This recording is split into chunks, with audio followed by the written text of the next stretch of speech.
Good morning class.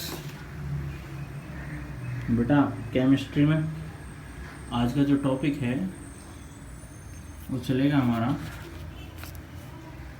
How strong और acid और base solution. कोई भी एसिड है या बेस है वो कितना स्ट्रॉन्ग है या कितना वीक है उसे हम कैसे चेक करते हैं। तो उसके लिए बेटा एक स्केल जनरेट किया गया था जिसे हम पीएच स्केल कहते हैं, ठीक है, जिसकी फुल फॉर्म है पावर ऑफ हाइड्रोजन। ठीक है बेटा, पीएच स्केल की मदद से हम ये बता सकते हैं कि कोई भी जो सॉल्यूशन है आपके पास, एसिड हो चाहे बेस, वो कितना स्ट्रॉन्ग है या कितना वीक होता है। जिसके लिए उसने बोला है scale for measuring hydrogen ion concentration in solution called pH scale. ठीक है, P stand for power, H for hydrogen.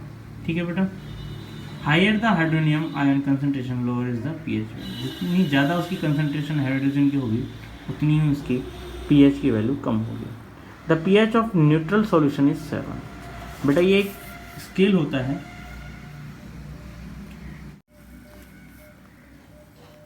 ये आपका स्केल होता है जिसमें इधर 1 2 3 4 5 6 7 8 9 10 11 12। आप इधर आओगे तो एसिडिक वैल्यू बढ़ेगी और इधर जाओगे तो बेसिक वैल्यू बढ़ेगी।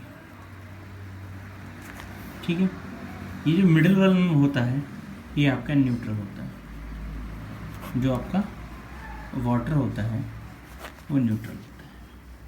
ठीक है बेटा, अब जितनी 7 प्लस वैल्यू होगी वो बेसिक होगा और जितना 7 से लेस वैल्यू होगी वो उतना ही ज़्यादा एसिडिक होगा। ये रेड से इंडिकेट किया जाता है, ये आपका ब्लू से इंडिकेट, ये देख सकते हो आप। इधर अगर आप जाओगे तो एसिडिक नेचर इंक्रीज होगा, इधर जाओगे तो बेसिक इंक्रीज होगा। ठीक है, H पॉजिटिव की वैल्यू इधर ज़्यादा होगी इधर कम होगी, क्योंकि आपको पता है हाइड्रोजन जो आयंस होते हैं वो एसिड ज़्यादा देते हैं कंपेयरिंग टू बेसिक। ठीक है, बेसिक OH आयंस देते हैं, ये H पॉजिटिव देते हैं। ठीक है बेटा,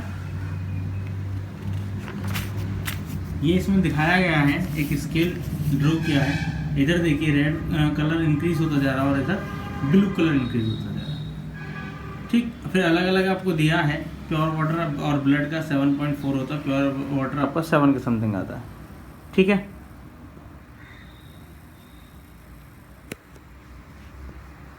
उसके बाद आपका गैस्ट्रिक जूस 1.2 यानी कि हाईली एसिड होता है और मिल्क ऑफ मैग्नीशिया आपका 10 यानी कि उसमें आ जाता है बेस में। सोडियम हाइड्रोक्साइड सॉल्यूशन बेटा हाईली बेसिक इन नेचर होता है। ठीक है, तो इसलिए ये 14 पर बिलोंग करता है। The strength of acid and base depends on the number of H positive ions and OH ions produce. ठीक है, acids that gives rise to more H positive ions are said to be strong acid and acid that give less H positive ions are said to be weak acid। जितना आप इधर आओगे, ये आपने देखा था अभी कि जितना आप इधर को इंक्रीज होते हो तो H पॉजिटिव आयंस की क्या होती है वैल्यू कम होती चली जाती है। तो इसका मतलब यहाँ लेस यानी कि यहाँ वीक एसिड होते हैं और यहाँ स्ट्रॉन्ग एसिड होते हैं। ऐसे ही इधर आपके वीक क्या होंगे, बेसिक होंगे और यहाँ ज़्यादा बेसिक होंगे, क्योंकि यहाँ H पॉजिटिव आयंस की वैल्यू ना कि नेग्लिजिबल हो जाती है। ठीक है, ना के बराबर हो जाती है। Importance of pH in everyday life. अब पीएच स्केल की हमें ज़रूरत क्या पड़ती है। ठीक है, आप plants and animals pH sensitive, yes, हमारी जो बॉडी होती है बेटा वो पीएच स्केल पर वर्क करती है, जिसकी रेंज 7.0 टू 7.8 होती है। अगर इससे ज़्यादा हो जाए तो वो हमारे लिए हार्मफुल हो जाती है। Living organism can survive only in narrow range of pH change. When pH of rain water is less than 5.6 it is called acid rain. ठीक है, जो बरसात होती है उसका पीएच वैल्यू, जो वाटर गिरा है उसकी वैल्यू अगर 5.6 पीएच स्केल पर कम आ रही है तो वो क्या कहलाएगी आपकी एसिडिक रेन। ठीक है बेटा, when acid rain flow into the reverse it lowers the pH of the river water. अब वो वाटर आपका रिवर्स में जाएगा तो जो रिवर का पहले से pH स्केल था, इसे डलने के बाद क्या हो जाएगा, उसका और कम हो जाएगा। The survival of aquatic life in such reverse become difficult. तो जो उसमें एक्वेटिक आपके एनिमल्स थे, फिश हो गया, ठीक है, आपके अलग अलग जो भी एनिमल्स उनके अंदर आते हैं, वो जो वाटर में रहते हैं, उनके लिए जीना मुश्किल हो जाता है, क्योंकि बेटा वो एसिडिक इन नेचर हो जाता है। ठीक है, उसके बाद है आपका what is the pH of soil in your backyard. आपके आसपास जो ज़मीन है, ठीक है, उसका पीएच स्केल क्या है। Plants require a specific pH range for their healthy growth. जितने भी पौधे होते हैं उन्हें अपनी अच्छी ग्रोथ के लिए बेटा अच्छा ही जो फर्टिलिटी होती है या कोई आपकी सॉइल है वो अच्छी होनी चाहिए। To find out the pH required for the healthy growth of a plant you can collect the soil from various places, check whether the pH in manner described below in activities that. क्या है बेटा कि आप अपने आसपास की ज़मीन का चेक कर सकते हो पीएच मान की कितना ज़्यादा है वैल्यू। उसे चेक करने के लिए बेटा आपको उसका एक सॉल्यूशन बनाना पड़ेगा वाटर में, और उसे पीएच वैल्यू पे चेक करना पड़ेगा। ठीक है, pH in our digestive system. It is very interesting to note that our stomach produce hydrochloric acid. ठीक है बेटा, ये एक नॉर्मल है, आपने बायो में पढ़ा होगा कि आपका जो लीवर होता है, स्टोमच जो होता है, वो आपका क्या करता है, हाइड्रोक्लोरिक एसिड जनरेट करता है। It help in the digestion of food without harming the stomach, क्योंकि उसकी वैल्यू इतनी हैवी नहीं होती, वो डाइल्यूट फॉर्म में होता है, जिसकी वजह से वो हमारे स्टोमच को हार्म नहीं देता है। During indigestion the stomach produce too much acid and this causes pain and irritation. जब आपका इंडाइजेशन सिस्टम हो जाता है, ठीक है, आपका इंडाइजेशन सिस्टम जब होता है, आप कोई सी खाने को पचा नहीं पाते हो, तो क्या होता है, वो आपको ज़्यादा एसिडिक निकालता है, एसिड ज़्यादा प्रोड्यूस करता है, जिसकी वजह से आपको दर्द और इरिटेशंस पैदा होती हैं। To get rid of this pain people use bases called anti acids. अब जब एसिड ज़्यादा हो गया तो उसे न्यूट्रलाइज करने के लिए आप बेस का यूज़ करो, क्योंकि एसिड प्लस बेस तभी तो न्यूट्रलाइजेशन रिएक्शन बनती है। ठीक है, तो उसके लिए आप बेसिस का यूज़ करोगे, जिन्हें हम एंटी एसिड्स बोलते हैं।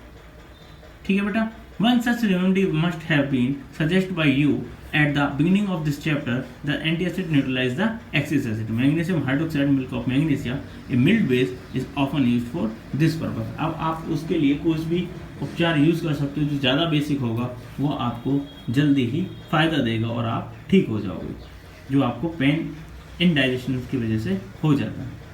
PH change as cause of the tooth, ठीक है, आपके दांतों को भी वो प्रॉब्लम क्रिएट करता है अगर उसका पीएच किसी भी उसका चेंज होता है। Tooth decay starts when the pH of mouth is lower than 5.5। अगर आपके मुंह का पीएच मान जो चेक किया जाए, जो आपका सलाइवा होती है, जो लार होती है आपकी, उसकी पीएच मान चेक कर जाए और वो 5.5 से कम है वैल्यू उसकी, तो आपके टूथ डिकेस होने स्टार्ट हो जाते हैं। Tooth animal made up of calcium hydroxide, ठीक है, एक क्रिस्टलाइन फॉर्म है calcium phosphate, is the hardest substance in the body. ठीक है, ये हमारी बॉडी के अंदर सबसे हार्डेस्ट पार्ट होता है, जो कैल्शियम फॉस्फेट से बना हुआ होता है। ठीक है, हाइड्रोक्साइड बोलते हैं इसे, कैल्शियम हाइड्रोक्साइड, जिसकी वजह से हमारे बॉडी के हमारे माउथ के अंदर टीथ होते हैं। ठीक है, और जब इनमें एसिड्स की मात्रा अधिक हो जाती है तो टूथ हमारे डिकेज होने स्टार्ट हो जाते हैं। क्लियर बेटा? रहता है is the hardest substance in the body. It does not dissolve in water but is corroded when the pH in mouth is below 5.5. Bacteria present in the mouth produce acid by degradations of sugar and food particles remaining in the mouth after eating. The best way to prevent this is clean the mouth after eating food using toothpaste, which are generally basis for cleaning the tooth and neutralize the excess acid and prevent tooth decay. होता क्या है बेटा कि हम रात का सुबह को तो ब्रश कर लेते हैं, लेकिन रात को खाना खाने के बाद ब्रश नहीं करते हैं, जिसकी वजह से हमारे कुछ पार्टिकल्स, शुगर या फूड के पार्टिकल्स हमारे दांतों में लगे रह जाते हैं, जिसकी वजह से जो बैक्टीरिया उन्हें रिमूव करते हैं तो वो कुछ एसिड्स जनरेट करते हैं। उस एसिड की वजह से क्या होता है कि हमारे दांतों में डिकेज होनी स्टार्ट हो जाता है। तो इसलिए कहते हैं कि आप खाना खाने के बाद क्या करो, टूथपेस्ट का यूज़ करो, जिसकी वजह से आपके दांतों में ये चीज़ प्रॉब्लम ना आए और आपके दांत सेफ रहें। ठीक है बेटा? Self-destruction by animals, plants through chemical welfare. Have you even that stung by a honeybee? Bee sting leaves an acid which causes pain and irritations. Use a mild base like baking soda on the stung area, gives relief. Sting hair of nettle leaves inject methonic acid, causing burning pain. क्या होता है बेटा, जो आपको या तो चींटी काट का है या फिर आपको मधुमक्खी ने अगर काटा है तो क्या होता है, एक साथ बहुत ज़्यादा पेन होता है, इरिटेशन होने लगती है, क्योंकि वो क्या करती हैं, एसिड जनरेट करती हैं। अब उसी चीज़ से हमें बचने के लिए हम लोग क्या करते हैं कि हम बेसिक का यूज़ करते हैं, जिसकी वजह से हम उससे बच सकें। कुछ आपको एग्जांपल्स दिए हैं बेटा नेचुरल एसिड, देखो vinegar acetic acid, orange citric acid, ठीक है, turmeric titric acid, tomato oxalic acid, salt milk जो आपकी कर्ड दही होती है lactic acid, lemon citric acid ant acidic, methanoic और नेटलसिडिक मैथोनिक एसिड। ये मैथोनिक एसिड जनरेट करते हैं, जिसकी वजह से हमें पेन और इरिटेशन पैदा होती हैं, और इनको रिमूव करने के लिए हम बेसिक का यूज़ करते हैं, जिसकी वजह से वो चीज़ न्यूट्रल हो जाए। ठीक है बेटा, उसके बाद आपका स्टार्ट होता है topic new, more about salt.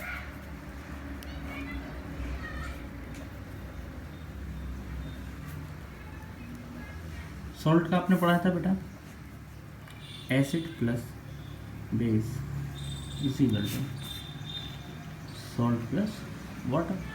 जब एसिड और बेस की रिएक्शन होती है तो आपको क्या मिलता है, सॉल्ट मिलता है। ठीक है बेटा, अब इसमें एक चीज़ देखना, देखो इसमें है salt of strong acid and strong base. अगर स्ट्रॉन्ग ही आप एसिड ले रहे हो और स्ट्रॉन्ग ही बेस ले रहे हो तो वो neutral with pH value of 7। तो जो सॉल्ट आपको प्राप्त होगा उसकी जो वैल्यू होगी वो पीएच वैल्यू 7 होगी और वो न्यूट्रल होगा।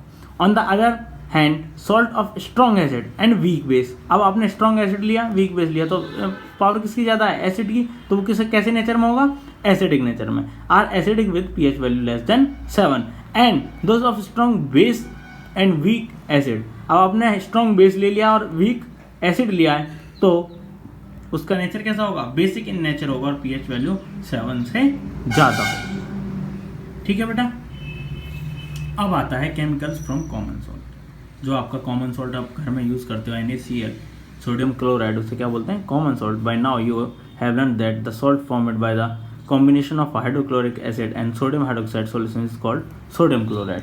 क्या क्या था बेटा, NaOH प्लस HCl से जो आपको एसिड मिला था वो क्या था, NaCl प्लस H2, यही था बेटा।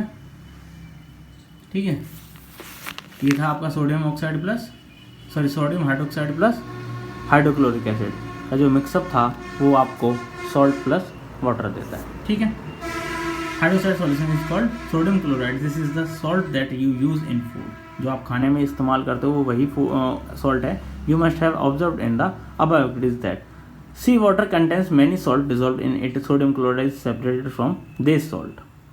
Deposits of solid salt are also found in several parts of the world. These large crystals are often brown due to impurities. This is called rock salt. Beds of rock salt were formed when seas of bygone ages dried up. Rock salt is mined like coal. अब क्या होता है, जो बेटा आपका सी है, समुद्र है, ठीक है, उसमें से क्या हुआ, आपने सॉल्ट निकाला। अब आपको यही तो मिलेगा नहीं कि आपने निकाला और आपको NaCl मिल गया। इसमें कितने मिलेंगे आपको, मैनी टाइप्स ऑफ सॉल्ट मिलेंगे। उसमें से आप क्या निकालोगे, NaCl with the process of dry system.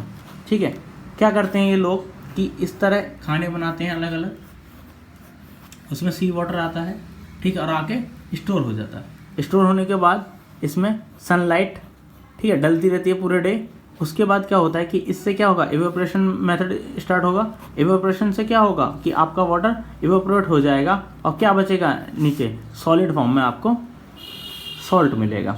Salt many types के होते हैं। फिर इसको क्या करते हैं, मैन्युफैक्चर करते हैं, इसको फैक्ट्रियों में ले जाके अलग अलग क्या करता है, फैक्ट्रियों में ले जाके इनको प्योर किया जाता है, और प्योर करने में इनको अलग अलग निकालते हैं हम, और हमें क्या ले लेते हैं, कौन सा लेते हैं, NaCl हम सॉल्ट अपने घर के लिए यूज़ के लिए उसमें से निकाल लेते हैं। अब ऐसा नहीं है कि आप गए समुद्र का पानी इकट्ठा किया, उसको वाइपरेट किया, जो नमक लिया घर पे आके इस्तेमाल करने लगे।